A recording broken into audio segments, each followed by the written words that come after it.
Well, it's Monday, everyone, the start of a new week. And if you're looking at your own personal calendar, you might see some meetings, some appointments. Maybe you're going to see some friends, maybe a grocery run if you have time. Let's just say the leading candidate for the Republican nominations calendar looks a little bit different. Let's just say he's going to be spending a lot more time with lawyers than you are, or than I hope you are.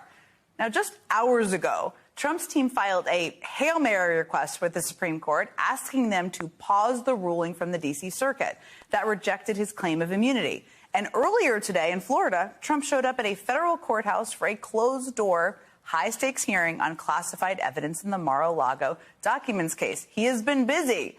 But wait, there's more. This Thursday in New York, the judge overseeing Trump's hush money case may schedule the start of that criminal trial for as early as next month. We'll see. We'll all be watching. And this Friday, also in New York, the judge overseeing Trump's civil fraud trial is expected to deliver his ruling on whether Trump can continue to do business in New York and basically how many millions he will have to pay in damages. I mean, by any account, that is a packed week. And it's a packed week in courtrooms all across the country. But I do want to zero in on what is happening right now, because just down the street at the Supreme Court here in Washington, Trump is once again pressing the issue of presidential immunity. I mean, he's not physically there, as I just said, but this is something that he pushed forward today. Remember just last week, a federal appeals court unanimously ruled that Trump is not immune from prosecution on charges of trying to overturn the 2020 election. That was just last week. Writing, former President Trump has become Citizen Trump, with all of the defenses of any other criminal defendant. Citizen Trump. Not immune from prosecution, not above the law. Imagine that. Trump, for one, does not want to imagine that, which is why he is now asking the Supreme Court to intervene. And we've already heard a lot of the arguments his team is now making in this filing, where we've heard them all before. Like, say, the claim that a president can only be prosecuted if Congress first impeaches and convicts him. For that one, by the way, they cite a case that my first guest tonight was a crucial part of. They also argue this would usher in a, quote, destructive cycle that opens up any president to prosecution. Now, here's a crazy thought. Future presidents could also just avoid breaking the law. And they say that absent a stay here, Trump will immediately be required to bear the burdens of prosecution and trial. Again, it feels a little bit like he should have thought of that all before, trying to overthrow an election. And that last one pretty much sums it all up. Because this is a clear effort to delay. This is a big part of their tactics. Because whether or not the court takes this up could have a huge impact on letting voters know if they are casting their ballots for a convicted criminal on Election Day. Because if the justices if they decide to accept this case, to take the case, not even how they decide, if they take it, they will get to weigh in on the concept of presidential immunity. And in all likelihood would reject that claim, just like the appeals court did. But the federal election trial would all but certainly be delayed while those proceedings unfold. Again, delay. And if they decline it, the appeals court ruling that Trump is not immune would stand, and the trial could start sooner. So this also has a huge impact. The timeline here is hugely consequential, as is what this request tells us about Donald Trump himself. And this struck me when I was reading this today, because this relentless quest for immunity is a window into how he sees himself and how he would likely lead in a possible second term. According to Donald Trump and his lawyers, he is above the law. He operates by a different set of rules than all of us. He can shoot someone on Fifth Avenue and not lose any voters. He can act inappropriately toward women, and because he's a star, they just let him do it. He can order SEAL Team 6 to assassinate a political rival, and as long as Congress is okay with it, he can avoid prosecution. That's literally one of their arguments. This is not the first time Trump has tried this get-out-of-jail-free card in law or in life. And it's not even the first time the Supreme Court weighed in on this very issue regarding Donald Trump. Take a look at this headline. The Supreme Court just revoked Trump's get-out-of-jail-free card, says the headline. That is not a headline from the future. That is from almost 4 years ago. Back in 2020, then Manhattan District Attorney Cy Vance sought records from Trump's accountants relating to his investigation into alleged hush money payments to Stormy Daniels. Trump asked the justices to block the subpoena, claiming, you guessed it, if you've been following closely here, presidential immunity. But in what became known as Trump v. Vance, the Supreme Court ruled that a president is not immune from criminal investigation. Chief Justice John Roberts wrote this for the majority, which is just as relevant now as it was then, even more, perhaps. He quoted a former Chief Justice, John Marshall, saying, quote, "A king is born to power and can do no wrong. The president, by contrast, is of the people and subject to the law." And joining me now is the Vance from Trump v. Vance, former Manhattan District Attorney Cyrus Vance. He's now a partner at the law firm Baker McKenzie. So let me start here. The case you won is cited here in this request from the Trump team, where they actually quote from the dissenting opinion. I'm interested in your thought on that. But they quote, "Criminal prosecution can come about only after the Senate's judgment, not during or prior to the Senate trial." We've heard this argument before. But what do you make of it and the ways in which you were referenced in this filing tonight? You were in there quite a few times. Good evening, Jen. Thank you for having me on. My general reaction is we have been here before.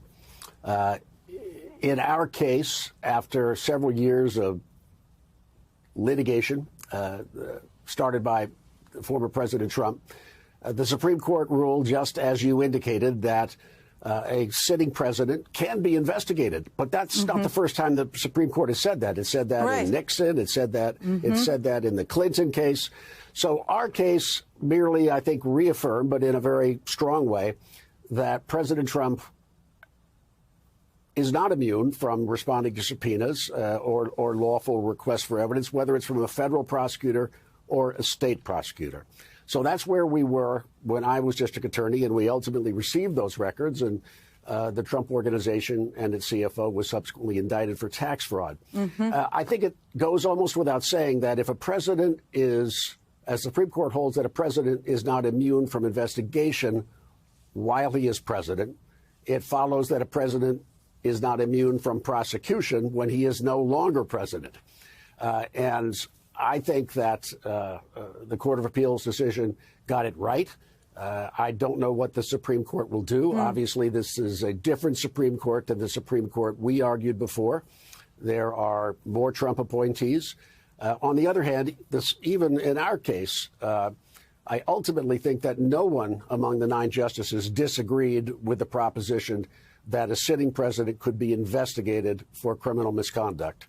There were some complaints about whether, there were some complaints, but they weren't about the substance of the principle that you just articulated.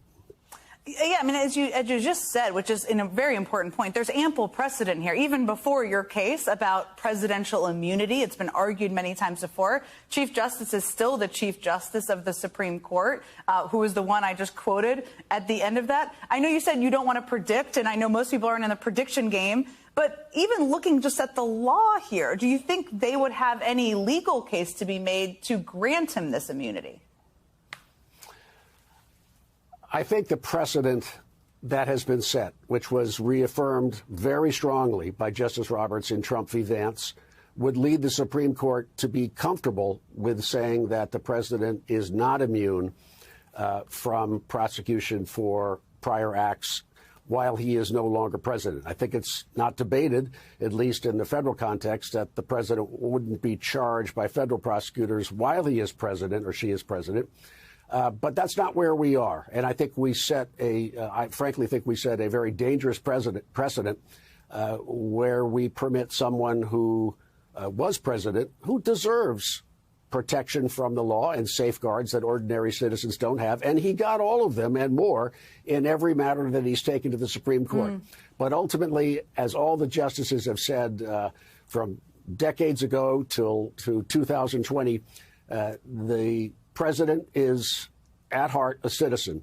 And when he or she is a citizen, they are not immune from responding to law as any other citizen would be. And it would be terrible if that wasn't so. Absolutely. That's how our judicial system is supposed to work. I mean, you're also one of the rare people who have been involved in a case where Trump claimed immunity to deny access to records. I mean, one of the things that struck me here is just this continued argument that he is above the law, that he is immune from the law in many ways. What do you think, studying him as you have, it tells you about his view of how the law applies to him, if at all? Well, ultimately, I think what it's done is, with his ability to fund cases, it just, he's been able to achieve delay through appeals and appeals. But I don't think much of the principle. I've yet to see a court decision that thinks much of the principle. So what I would say, Jen, is he's remarkably consistent, but not very successful. That is fair. Let's see if that continues to be the case. One of the questions here, as I just outlined, is this delay tactic, right? And I wanted to ask you, as somebody who's obviously watched the legal system, been involved at a high level in the legal system, whether the Supreme Court looks at or thinks about that. I mean, if they take this case, it could be delayed past the election. Do they factor that in?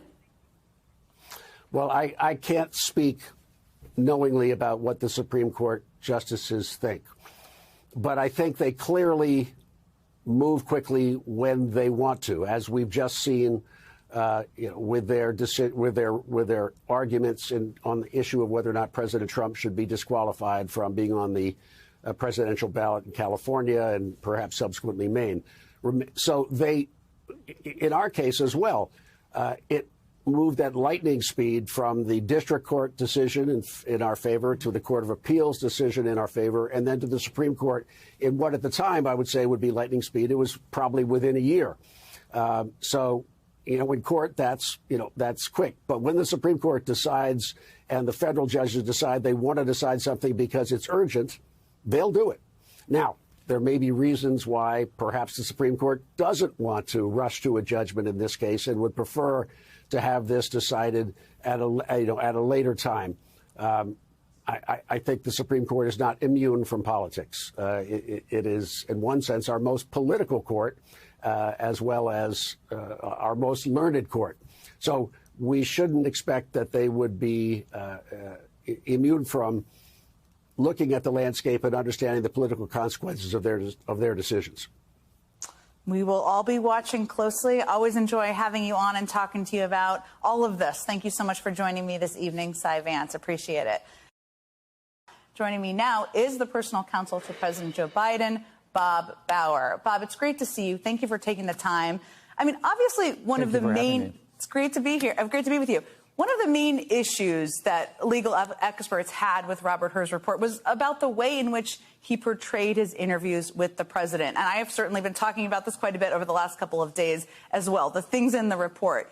Now, you were in the room sitting next to him. There's an ongoing question. I know you said you're not going to answer about when the transcript of that 5-hour interview could be released, if it should be released.